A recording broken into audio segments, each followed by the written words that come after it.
propose d'embarquer pour le pôle Sud. Oui, un voyage sur la glace et sous la glace qui vous est proposé en ce moment par le Musée des Confluences de Lyon. Cette découverte d'un univers fascinant et riche, eh bien, c'est le cinéaste Luc Jacquet qui l'a permise en réalisant une expédition en Terre Adélie. C'était 10 ans après le tournage de son film La Marche de l'Empereur, un univers dans lequel vous êtes invité à vous plonger jusqu'au 16 avril. Bonjour Hélène Lafont-Couturier. Bonjour. Merci d'être avec nous aujourd'hui. Vous dirigez le Musée des Confluences depuis, j'allais dire, avant son ouverture, puisqu'il a ouvert il y a 2 ans, mais vous étiez là pour tous les préparatifs. On s'est dit qu'effectivement, les vacances approchant, c'était vraiment l'exposition à voir en ce moment, d'autant qu'elle va être prolongée. Elle était prévue jusqu'à la fin de l'année, elle va être prolongée de 4 mois.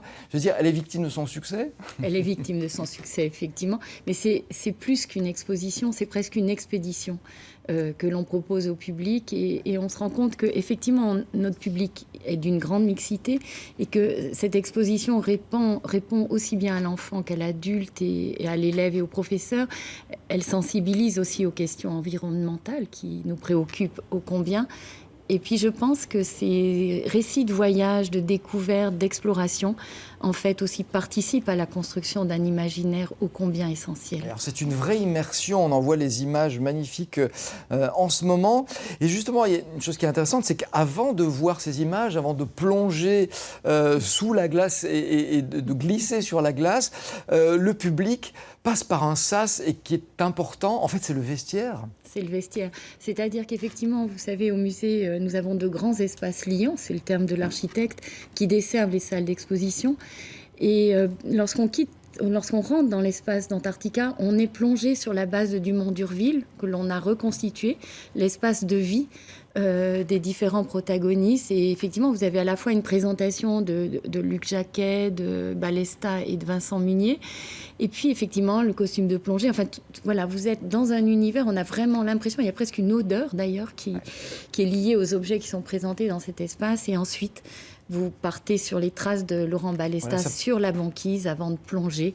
Effectivement, comme les images ici le montrent. Ces animaux, effectivement, c'est un sas pour permettre d'entrer dans un univers complètement fantastique qui est étonnant quand on sait que sur la banquise ne vivent que 7 espèces, je crois, différentes, espèces animales, alors que dessous, il y en a 9000. Absolument.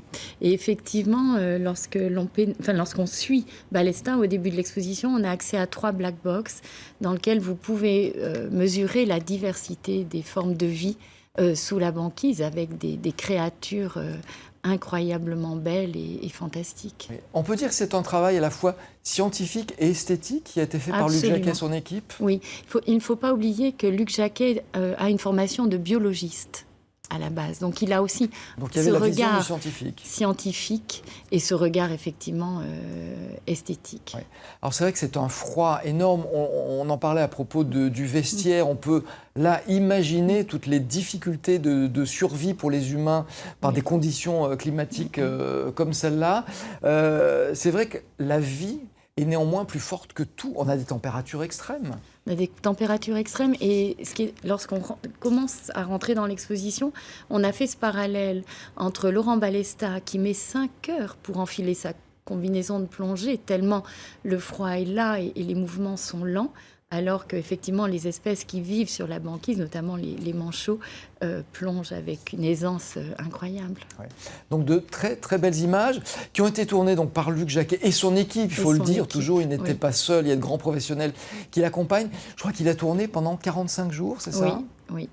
Effectivement, il est parti fin octobre, il est revenu pour Noël et l'exposition a ouvert au mois d'avril. C'est aussi un temps record de réalisation pour une exposition. Alors, on voit ces images, quand on est dans l'exposition, on a vraiment le sentiment d'être sur la banquise. Bon, on n'est pas allé jusqu'à recréer le froid quand même. On aurait aimé. Vous auriez presque pu par moment. On avait vraiment souhaité avec Luc pouvoir reconstituer le froid. Et puis je crois que c'est quelque chose dont il rêve depuis longtemps. Ouais. C'est excessivement compliqué. Non, c'est une immersion effectivement visuelle, mais également sonore. Et l'immersion sonore joue pour beaucoup. Dans ce sentiment d'être sur la banquise. Effectivement, mais bon, on a mis quelques ventilateurs quand même pour avoir un sentiment Transformer de vent. le musée en chambre froide, c'était quand même pas évident. Il faut dire que c'est quand même le succès énorme de ce film, La Marche de l'Empereur, qui a permis à Luc Jacquet justement de réaliser cette opération. 35 millions de spectateurs, c'est un succès gigantesque pour un film qui est un documentaire avant tout, un Oscar à Hollywood. C'était déjà son amour pour la banquise et pour le froid qui se manifestait dans ce film. Et pour les manchots aussi. Et il faut savoir qu'effectivement, cette expédition qui a donné lieu à cette exposition va aussi donner lieu à un film qui va sortir en début d'année et qui sera la suite de La Marche de l'Empereur. Pour poursuivre l'aventure, donc exposition, j'ai dit, prolongée jusqu'à quasiment fin avril, je crois. Ça doit être 16 avril. 16 avril. J'avais noté ça, mais voilà. Allez vérifier sur le site internet du Musée des Confluences. C'est courant avril, donc vous avez le temps, mais c'est vrai que les vacances sont un excellent prétexte pour aller découvrir cette exposition. Il y a d'autres expositions temporaires, notamment, à découvrir dans ce musée, comme Corps Rebelle. Alors ça, c'est une exposition qui est en partenariat avec la Biennale internationale de la danse. C'est une exposition très intéressante, d'autant qu'on peut rencontrer des professionnels, des chorégraphes qui sont en résidence chez vous? Qui sont en résidence et qui, effectivement, l'après-midi, le public peut assister au travail qui est effectué dans nos murs. C'est aussi une exposition immersive, numérique. Et c'est une exposition que l'on a coproduite avec le musée de la civilisation de Québec, en fait. Voilà. Également. Qu'est-ce qu'on peut y voir dans cette exposition, justement, sur la danse? Des danseurs. Oui. Des danseurs, beaucoup d'images, en fait, beaucoup d'audiovisuels. Il y a notamment toute une partie qui est consacrée à la place de la danse, enfin, la place de Lyon dans l'histoire de la danse, plutôt. Pour être plus précise. Et puis une partie entière de l'exposition aussi consacrée au Sacre du Printemps, où vous pouvez d'un seul regard voir différentes chorégraphies. C'est destiné à tous, aux néophytes comme aux passionnés de danse. Ça permet de voir comment la danse contemporaine se situe dans la civilisation, combien dans le elle monde. Traduit les mouvements de société. Ouais.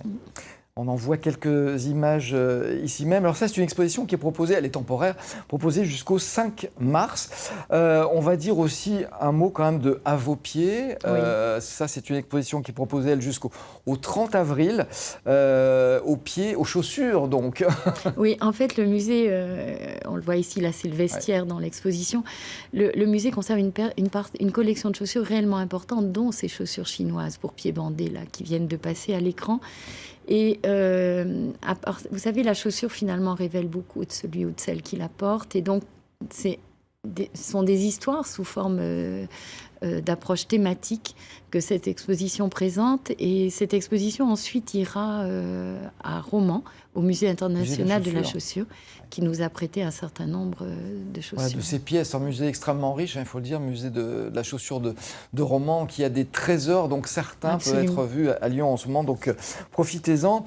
Alors je dirais que votre présence aujourd'hui permet de faire un petit peu le point sur ce musée, parce qu'on s'en souvient tous, pendant des années il a été au centre de polémiques par rapport à son coût, évidemment. Alors nombreux étaient ceux qui prévoyaient un échec de succès. Alors on est ravis, mais tout le monde est ravi, je pense, quand l'argent public est en compte. On est ravis que ce soit un succès aujourd'hui, puisque la première année, il a largement dépassé les objectifs, on peut le dire. Oui, on peut le dire.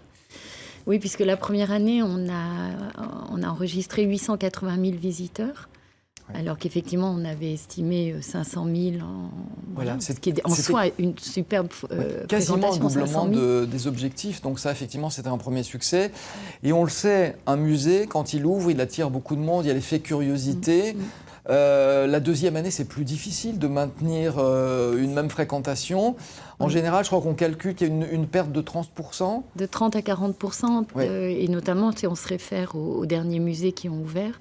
Et je vous laisse annoncer le chiffre, parce qu'on a quelques jours au moment de la clôture des comptes. Puis on a encore les vacances de Noël, mais en tout cas, on dépassera les 700 000 visiteurs pour l'année 2016. Donc ça fait à peu près 15% de baisse, ce qui est rarement vu. Ce qui est rarement vu, et ce qui est, pour nous, oui, moi je trouve ça formidable de pouvoir une deuxième année avec une fréquentation qui est aussi forte, un public qui adhère réellement au projet du musée, qui se fidélise. Et puis, oui, un véritable engouement toujours pour cette Vous institution. rejoignez le club très fermé des grands musées européens, on peut le dire? On rejoint, oui, le club très fermé des musées européens. Ce qui me frappe, il y a effectivement cet engouement du public, cette adhésion pour ce qu'est le musée, qui, comme me le dit mon président de l'établissement, Georges Kepenekian, qui est le moins musée des musées, c'est vraiment un lieu qu'on fréquente. Mais au-delà de ça, il y a aussi cette reconnaissance professionnelle que l'on a actuellement, puisqu'on vient beaucoup nous chercher pour une expertise, en fait.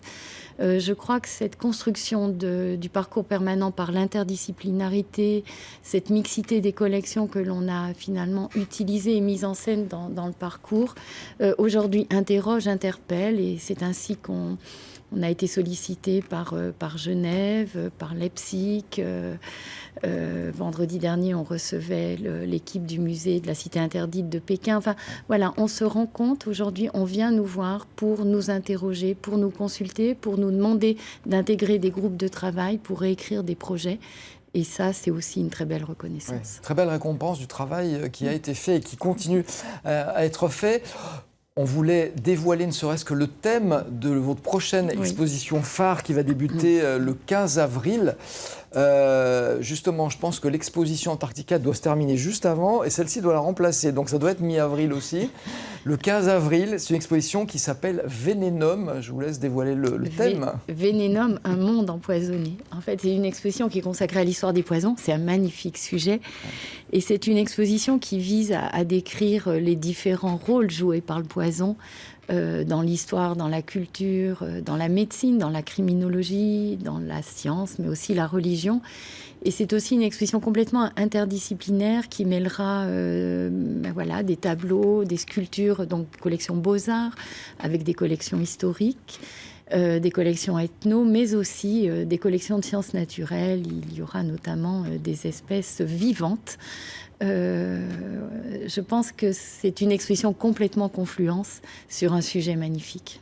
Alors, on prend rendez-vous, on vous en reparle juste avant l'ouverture, parce que là aussi, il faudra profiter des vacances pour aller découvrir cette exposition. Je voulais terminer avec une chose qui est très importante, c'est que dans un musée, donc, il y a les collections temporaires et il y a la collection ou les collections permanentes. Et ce qui est important pour que le public revienne, c'est qu'il faut les faire vivre. Et vous êtes en ce moment, dès la fin de la deuxième année, en train de modifier ces expositions permanentes, justement, pour proposer de nouvelles choses au public.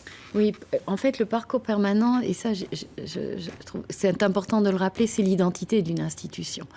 Et d'ailleurs, on voit bien que les touristes qui viennent à Lyon sont d'abord le parcours permanent. Enfin, ils viennent d'abord pour le parcours permanent. Et donc, un parcours permanent, c'est comme un intérieur. Ça s'ajuste, ça se corrige, ça s'entretient. Et il faut surtout ne jamais l'oublier. Donc cette année, en 2016, on a beaucoup travaillé sur l'exposition qui traite des espèces, où il y a beaucoup effectivement d'espèces de sciences naturelles qui sont présentées, d'animaux naturalisés. Et on a repris, corrigé, amélioré ce parcours qui est ouvert désormais depuis une semaine à nouveau au public. Voilà. Écoutez, merci beaucoup, Elana Fontcuzzovede, d'être venue nous parler donc des expositions actuelles à venir de ce musée dont on est ravis du succès. En tout cas, merci infiniment.